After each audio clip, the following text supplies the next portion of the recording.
This is our laundry room where our mechanicals are.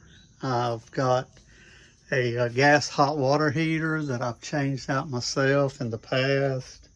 Had to have a air gap put into it, and they run the PEX up and over to the air gap, and I've got rewiring that I've been doing over the years. But there's a necessity right now. You see where these 2 and actually 3 grounds goes to the water pipes.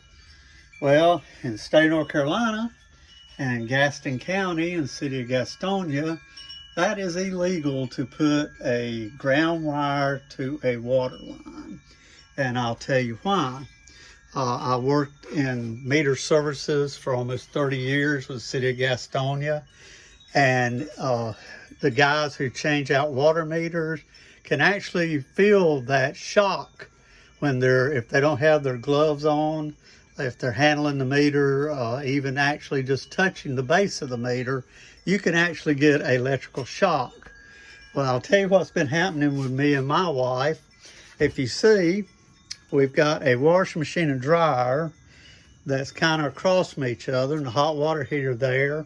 And I have been shocked, and my wife also, if we touch the washing machine and accidentally bump our elbow or anything to the hot water heater, or if we're standing between the 2 washer and dryers, I can actually get a shock that away.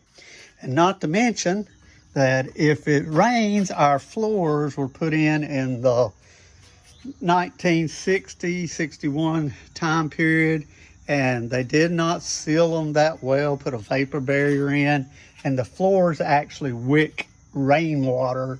Sometimes it's just not a huge amount, but the floor's wet, and if you make the mistake of not having proper shoes on, then you will get a pretty good shock. So, and you see we're getting corrosion. That's part of the electronics being hooked to the water. You see the corrosion there. And I want to solve that problem. And also, this is a fuse box that everything, as the times went by and had a dryer added to the house, a heating and air conditioning system that was central air. You can see that box was stubbed out to the left, but I want to upgrade all this to a breaker box.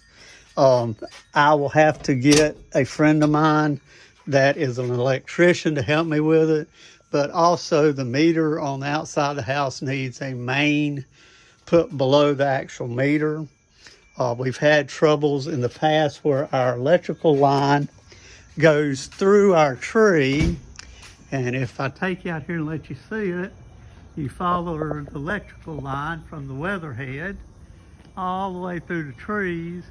We've had neutrals to break. And what that does is put the 110 and 220 all together, and it burn up a lot of our appliances. But this is the weatherhead that I'll be changing out to go overhead, and hopefully a new meter can and a main breaker below it. Y'all have a great day.